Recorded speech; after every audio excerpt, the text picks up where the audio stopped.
Hello दोस्तों, नमस्ते। आप सभी का स्वागत है। तो मकर राशि देखते हैं फरवरी मंथ आपके लिए कैसा रहने वाला है। तो लेट्स सी। फरवरी मंथ में आप अपने जीवन में कुछ लोगों से, कुछ रिश्तों से एक बाउंड्री के सेट करने वाले हो, एक हेल्दी बाउंड्री कि मैं इतना कर सकता हूँ, इससे ज़्यादा नहीं। साथ ही आप अपने खुद के ऊपर ज़्यादा फोकस रहोगे। कोई थर्ड पार्टी अगर आपके जीवन में थी तो वहाँ पर आपका इतना ज़्यादा टेंशन लिए पहले टेंशन लेते थे, तो उस टेंशन की बजाय अब आप जो है अपने रिलेशनशिप को कैसे ब्यूटीफुली ग्रो किया जाए, इस पर आपका ज़्यादा फोकस रहने वाला है। एंड बहुत ज़्यादा आप खुद को टाइम देने वाले हो। किसी तरीके की सच्चाई आपको अपने आपके पेरेंट्स से कुछ छुपा हो सकता है आपसे, या आपके रिलेशनशिप में, तो वो सच्चाई आपके सामने आने वाली है इस मंथ। साथ ही इस मंथ आपको जो है मतलब अगर आप शब्दों का यूज़ ऐसे बिना सोचे समझे कर देते हैं, किसी से कुछ भी कह देते हैं, वाणी पे आपका कंट्रोल नहीं है, तो थोड़ा वाणी पे आप कंट्रोल रखिए। नहीं तो आपके इस कहे हुए शब्दों की वजह से आपका किसी से आर्ग्यूमेंट हो सकता है। आप कहोगे किसी और रीज़न से और सामने वाला समझ किसी और रीज़न से लेगा।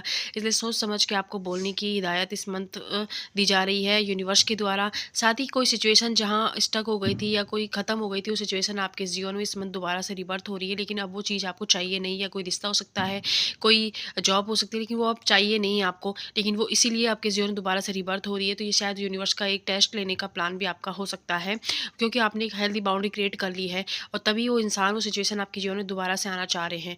तो 5-5 की एनर्जी है, तो 5 फरवरी आपके लिए इम्पोर्टेंट हो सकता है, 24 फरवरी आपके लिए इम्पोर्टेंट हो सकता है। साथ ही यूनिवर्स का आपके लिए क्या प्लान है आपके जीवन के लिए, आपके रिश्तों के लिए, ये भी अनफोल्ड आपको फरवरी मंथ में हो जाएगा। एंड आप जो है यूनिवर्स के साथ को क्रिएट करके चीज़ों को करने वाले हैं। साथ ही आप ये तो समझ गए हैं कि आप अपनी वर्थ को समझते हुए नजर आ रही है, इसलिए आप हेल्दी बाउंड्री इस वक्त जो है सेट करने वाले हैं। लेकिन आपको एक ध्यान रखना है कि आप जो है शब्दों के जादू को समझें, तो इसलिए आप अपने शब्दों का सोच समझ के यूज़ कीजिए। थ्रोट चक्रा पर इस मंथ आप अगर काम करते हैं तो ये आपके लिए अच्छा रहेगा। अगर आप सिंगिंग करते हैं या फिर डांसिंग करते हैं, कोई क्रिएटिव फील्ड में काम करते हैं, तो बहुत सारे क्लाइंट आपको मिलने वाले हैं। फाइनेंशियली आपके जीवन में अप एंड डाउन से थोड़े से गुजरोगे। जैसी सिचुएशन चल रही थी वैसी ही चलती रही है, फाइनेंशियली कोई मतलब बड़ा बदलाव नहीं है। साथ ही आपके जीवन के अंदर आप कुछ चीज़ों को, आप जैसी सिचुएशन है या जैसे लोग हैं वैसे के वैसे एक्सेप्ट करने वाले हो कि ठीक है अब तो ये ऐसे ही रहेंगे।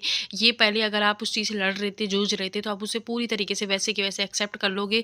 साथ ही साथ आप थोड़ी में संतुष्ट नहीं होने वाले इस मंथ। कोई कुछ आपके लिए कुछ ना भी कर लेगा, लेकिन फिर भी आपको लगेगा कुछ तो कमी रह गई, कुछ और ये दे सकता था मुझे, कुछ और कर सकते थे। ये हो सकता है कि यूनिवर्स भी अगर आपकी कोई इच्छा पूरी कर दे, तो वहाँ भी आपको ऐसा ही लगने वाला है कि कुछ और मुझे मिल सकता था, मैं कुछ और डिजर्व करता था।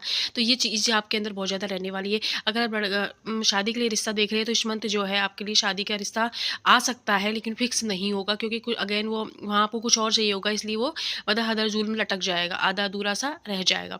ओके। एंड हेल्थ आपकी अच्छी रहने वाली है। आपको बस अपने शब्दों का यूज़ ठीक से करना है, नहीं तो कोई आर्गुमेंट आपका हो सकता है। बस यही आपके लिए एडवाइस है कि आप थोड़ा-सा पर काम करिए। Thank you.